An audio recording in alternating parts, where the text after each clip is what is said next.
Hello everyone, welcome back to this channel. आज की इस वीडियो में अगेन मैं आपके साथ क्लास 1 के बच्चों के लिए जीके का टेस्ट पेपर शेयर करने जा रही हूँ। बच्चों के टर्म 2 के एग्जाम स्टार्ट हो गए हैं, तो आप इस तरह से बच्चों को एक सैम्पल पेपर वर्कशीट बना के जीके से रिलेटेड घर पे उन्हें प्रैक्टिस करने के लिए दे सकते हैं। इस वीडियो को पूरा एंड तक देखें। वीडियो अगर आपको हेल्पफुल लगे, अच्छा लगे बच्चों के लिए, तो प्लीज इस वीडियो को लाइक करें। चैनल पे अगर आप नए हैं तो सब्सक्राइब करके वीडियो शेयर जरूर करें। So here is the first question, fill in the blanks with the help of the given words. यहाँ पे बच्चों को कुछ वर्ड्स दिए गए हैं, हेल्पिंग वर्ड्स। इनके अकॉर्डिंगली बच्चों को, इनकी हेल्प से बच्चों को दिए गए जो फिलिंग द ब्लैंक्स है, इसे फिल करना है और वर्कशीट को कंप्लीट करना होता है। जैसे यहाँ पे देखिए, पहला है rat lives in a dash. So यहाँ पे दिए गए ऑप्शन में से बच्चों को इसका आंसर ढूंढना है। जैसे rat lives in a hole, तो यहाँ लिखेंगे holes.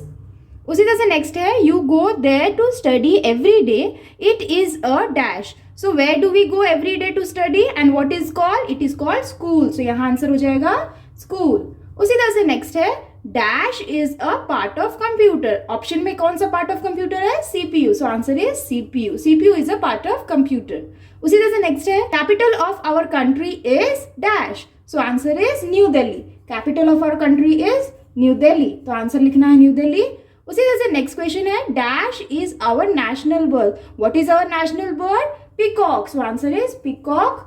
Same way, next is dash is a famous story. So what is the famous story in the option? Sleeping beauty. So answer is sleeping beauty. तो इस तरह से आप बच्चों को कई सारे फिलिंग द ब्लैंक्स वे में क्वेश्चन देते हुए बच्चों को इस तरह से प्रैक्टिस करवा सकते हैं। Here's the next question, write yes or no for the given statement। यहाँ पे बच्चों को कुछ स्टेटमेंट्स दिए गए हैं, जिसके लिए बच्चों को स्टेटमेंट को पढ़ते हुए अगर स्टेटमेंट करेक्ट है तो वहाँ पे दिए गए जगह पे yes लिखना है, और अगर स्टेटमेंट गलत हो तो no लिखते हुए इस वर्कशीट को कंप्लीट करना है। ये भी बच्चों को अभी तक जीके में जो भी पढ़ाया गया है उससे रिलेटेड बच्चों को इस तरह के स्टेटमेंट्स दिए जाते हैं। जैसे इसमें पहला है, dog lives in a kennel. तो क्या ये स्टेटमेंट सही है? तो यहाँ लिखना है यस, क्योंकि ये सही स्टेटमेंट है। उसी तरह से नेक्स्ट है, Sania Nehwal plays cricket. Is the statement correct? No, क्योंकि सानिया नेहवाल बैडमिंटन खेलती हैं, तो यहाँ पे आंसर हो जाएगा नो। उसी तरह से नेक्स्ट क्वेश्चन है, the tongue help us to feel. So this statement is also wrong, so here will be no. Next statement, keyboard is a part of computer. So this statement is correct, keyboard is a part of computer, तो यहाँ लिखना है yes. उसी तरह से next है, ढोलक is a musical instrument. क्या ढोलक म्यूजिकल इंस्ट्रूमेंट है? यस। तो यहाँ आंसर हो जाएगा यस। तो इस तरह से आप भी बच्चों को जीके के क्वेश्चंस को यस एंड नो फॉर्म में देते हुए बच्चों को घर पे प्रैक्टिस करवा सकते हैं। Here is the next question, guess me. यहाँ पे बच्चों को कुछ रिडल फॉर्म में क्वेश्चंस दिए गए हैं, जिसे बच्चों को गेस करते हो उनके करेक्ट नेम को आइडेंटिफाई करके लिखना है जगह पे। जैसे यहाँ पे पहला है, I am the biggest bird but cannot fly. So who I am, तो यहाँ पे क्या आंसर होगा? Which is the biggest bird which cannot fly? Answer is ostrich. तो यहाँ पे आंसर लिखना है ऑस्ट्रिच। उसी तरह से नेक्स्ट क्वेश्चन है, I am the fastest animal on the land. So fastest animal on the land कौन है? चीता, तो यहाँ लिखेंगे चीता। उसी तरह से नेक्स्ट है, I have the black and white stripes on my body. तो उसे हम क्या कहते हैं? ब्लैक एंड व्हाइट स्ट्राइप किसके बॉडी पे होता है? जीब्रा के। सो आंसर हो जाएगा जीब्रा। इसी तरह से नेक्स्ट है, I have a horn on my nose. So इसका आंसर क्या होगा? Who it is. So horn किसके नोज पे होता है? Rhinoceros. So answer will be rhinoceros. उसी तरह से नेक्स्ट क्वेश्चन है, I am tallest animal in the jungle. So which animal is the tallest animal in the jungle? Answer is giraffe. तो इस तरह के बच्चों को क्वेश्चंस दिए जाते हैं रिडल फॉर्म में भी। आप इस तरह से भी बच्चों को घर पे प्रैक्टिस करा सकते हैं। Here is the next question, match the words that have the same letters. यहाँ पे बच्चों को एक सेट में कुछ वर्ड्स दिए गए हैं, उसी तरह से सेकंड सेट में कुछ वर्ड्स दिए गए हैं। इनमें बच्चों को क्या करना है कि हर एक वर्ड्स को देखना है और एक सेट के वर्ड को दूसरे सेट में ढूंढना है कि वो वर्ड, उस वर्ड से रिलेटेड जो लेटर्स हैं वो दूसरे सेट में है या नहीं। अगर वो हैं तो उस सेट के साथ दूसरे सेट के वर्ड को मैच करना है। बेसिकली जैसे यहाँ पे देखिए, पहले सेट में जो पहला वर्ड है वो है टी, TEAT। तो अब इसके जो लेटर्स है, इससे रिलेटेड जो नेक्स्ट सेट में से जो लेटर्स है वो अगर मैच करते हैं कोई वर्ड के साथ तो उसे मैच करना है। जैसे टी में TEAT है, तो यहाँ पे इसके जो लेटर्स है वो नेक्स्ट सेट में ATE, यानी कि A भी है, T भी है और E भी है। सो 8 यहाँ पे दूसरा वर्ड हो गया और यहाँ पे दूसरा वर्ड, लेकिन जो उसके लेटर्स है वो मैच करते हैं, तो इसके साथ हमें मैच करना है। उसी तरह से स्पून है, तो स्पून से रिलेटेड यहाँ पे देखिए स्नूप लिखा है, तो इससे मैच करेंगे, ये दोनों मैच होते हैं। उसी तरह से शिप नेक्स्ट वर्ड है, तो शिप के साथ हम हिप्स को मैच करेंगे क्योंकि इसके जो वो लेटर्स हैं वो सेम है। उसी तरह से रोज है, तो रोज के साथ हम सोर मैच होगा क्योंकि इसके जो लेटर्स है वो सेम है। उसी तरह से हॉर्स के साथ जो वर्ड्स मैच होगा वो है श्योर, तो इसके साथ इसको मैच करेंगे। तो इस तरह के क्वेश्चंस भी बच्चों को क्लास में प्रैक्टिस करवाई जाती है। इससे रिलेटेड भी क्वेश्चंस आते हैं, आप ऐसे प्रैक्टिस करवा सकते हैं। Here is the next question, right 2 examples of each. यहाँ पे बच्चों को कुछ वर्ड्स दिए गए हैं जिसके बच्चों को 2-2 एग्जाम्पल्स लिखने हैं। जैसे यहाँ पे पहला है वेजिटेबल्स, तो यहाँ पे बच्चों को 2 वेजिटेबल के एग्जाम्पल लिखने हैं। जैसे बच्चे क्या लिख सकते हैं, पोटैटो और उसी तरह से अनियंस। उसी तरह से नेक्स्ट है फ्रूट्स, तो फ्रूट्स के 2 एग्जाम्पल लिखने हैं। जैसे for example mango, Apple. Same है नेक्स्ट है सीरियल्स, तो सीरियल्स में 2 बच्चे को एग्जाम्पल लिखने हैं। जैसे बच्चे क्या लिख सकते हैं, rice is a serial, same way wheat is a serial. उसी तरह से नेक्स्ट है नट्स, तो नट्स से रिलेटेड 2 एग्जाम्पल लिखने हैं बच्चों को। जैसे एग्जाम्पल्स के लिए cashew,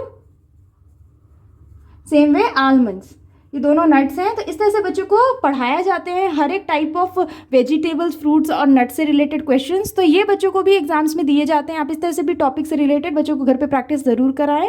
here is the next question, tick the correct option. यहाँ पे बच्चों को कुछ क्वेश्चंस दिए हैं जिससे 3-3 ऑप्शंस हैं। बच्चों को क्वेश्चन को पढ़ते हुए इन तीनों ऑप्शन में से कौन सा करेक्ट आंसर है उसे बच्चों को टिक करना है। जैसे यहाँ पे देखिए पहला है the dash help us to think, option 1 brain, option 2 lungs and option 3 heart. तो इसमें से करेक्ट ऑप्शन क्या है, which help us to think, so answer is brain, so brain को टिक करना है।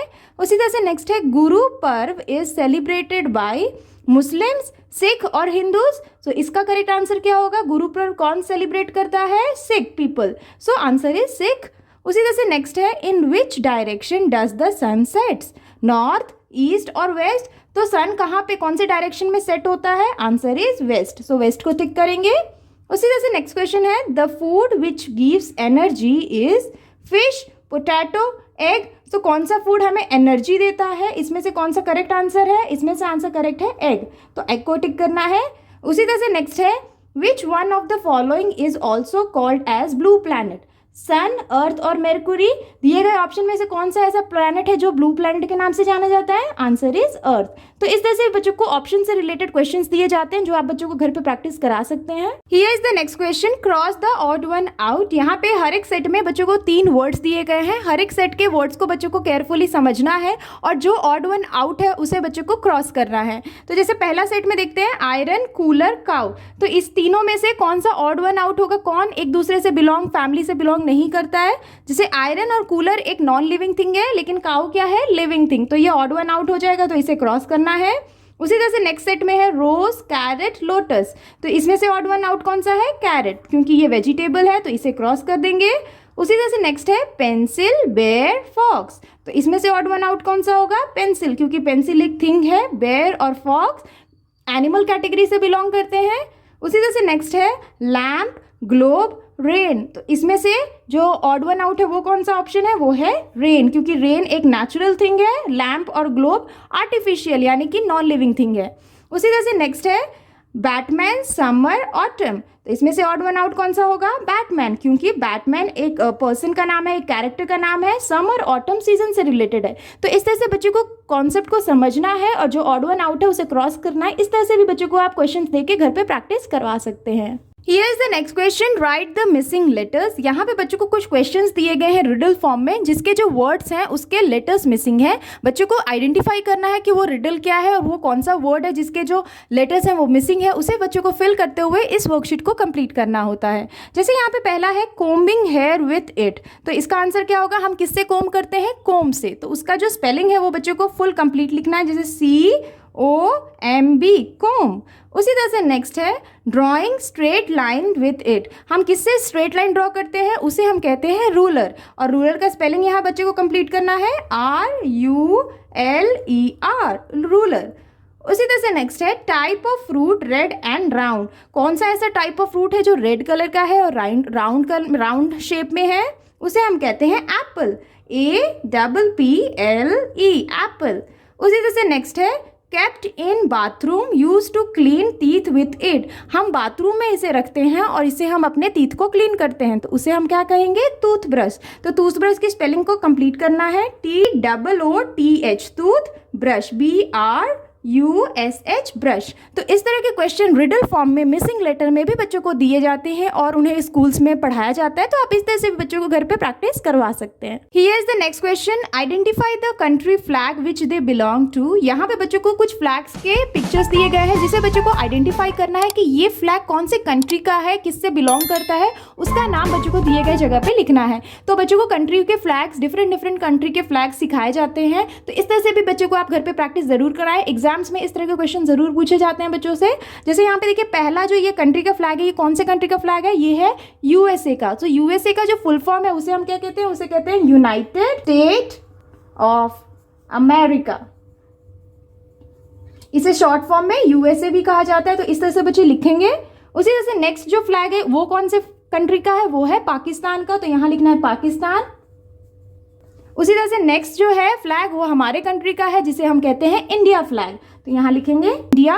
तो इस तरह से बच्चों को आप भी कई सारे जो भी बच्चों को पढ़ाया गया है फ्लैग से रिलेटेड उसके पिक्चर्स ड्रॉ करके या फिर पेस्ट करके बच्चों को इस तरह से प्रैक्टिस करवा सकते हैं। Here is the next question, complete the sentence. यहाँ पे बच्चों को कुछ सेंटेंसेस दिए गए हैं जिसको हाफ लिखा गया है, बच्चों को उसे कंप्लीट करना है। जैसे पहला है national bird of India is dash. So national bird of India is peacock. So यहाँ लिखना है पीकॉक। उसी तरह से नेक्स्ट है national animal of India is tiger. तो यहां लिखेंगे टाइगर। सेम वे नेक्स्ट है national river of India is, national river of India कौन सा है, गंगा रिवर। तो यहां लिखेंगे गंगा रिवर। उसी तरह से नेक्स्ट है national currency of India is rupees. तो यहां पे लिखना है रूपी और यहां पे बच्चे उसका सिंबल भी दे सकते हैं इस तरह से। उसी तरह से नेक्स्ट है national tree of India is, national tree of India कौन सा है, बैनियन ट्री। तो यहां लिखेंगे बैनियन ट्री। उसी तरह से नेक्स्ट है national sports of India is hockey. तो इस तरह के क्वेश्चंस बच्चों को आपके कंट्री, इंडिया कंट्री से रिलेटेड बच्चों को पढ़ाए जाते हैं। नेशनल सिंबल्स कौन कौन से होते हैं इंडिया के, वो बच्चों को पढ़ाया जाता है। तो इस तरह का क्वेश्चंस दिए जाते हैं, आप इस तरह से बच्चों को घर पे प्रैक्टिस करवा सकते हैं। That's all for today's videos friends. I hope कि आपके बच्चों के लिए ये जीके का test paper, sample test paper काफी हेल्पफुल रहा होगा। आप इस तरह से बच्चों को प्रैक्टिस घर पे जरूर कराएं, बच्चे काफी कॉन्फिडेंट रहेंगे अपने एग्जाम्स में। अगर आपको ये वीडियो अच्छा लगे, हेल्पफुल लगे बच्चों के लिए, तो प्लीज इस वीडियो को लाइक करें। चैनल पे अगर आप नए हैं तो सब्सक्राइब करना ना भूलें। मिलती हूँ आपसे नेक्स्ट वर्कशीट के साथ, तब तक के लिए take care and bye bye.